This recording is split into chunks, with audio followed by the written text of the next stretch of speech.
શું નામ છે આપનું? પ્રદીપભાઈ. ઓકે, ક્યાંથી આવો છો? નિકોલ, અમદાવાદ. ઓકે, શું તકલીફ હતી કાનમાં? તકલીફ એટલે ઓછું સંભળાતું હતું. ઓકે, કેટલા સમયથી?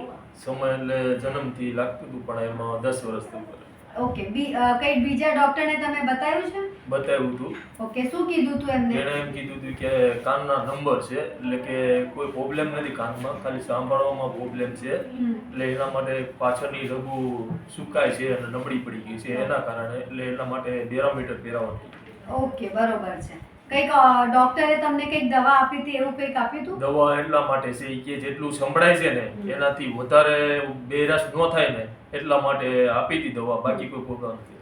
ઓકે, અને બીજું કોઈ ટ્રીટમેન્ટ નથી એવું કીધું હતું? ટ્રીટમેન્ટ બીજું કોઈ નથી. બરોબર. તમે અહીંયા આયા, અમે કોઈ ઓપરેશન સર્જરી નથી કર્યું, ફક્ત કાનમાં ડ્રોપ્સ નાખ્યા અને હિસ્ટ્રી લઈને દવા આપી. હા, બરોબર. અત્યારે તમને કેવું લાગે છે કાનમાં દવા નાખ્યા પછી? સારું લાગે છે અત્યારે.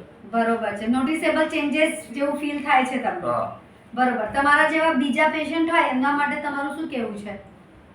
હું તો એમ કહું છું, આવે તો સારું છે એમાં, બરોબર છે, પણ વગર ઓપરેશન અને બીજા નંબરમાં કે કોઈ દવા નહીં અને કોઈ side effect નહીં, ઇન્ફેક્શન નહીં, એટલે એના માટે સારું કામકાજ છે અહીંયા. અને હું તો કહું છું આવે તો ઘણું ખૂબ સારું છે.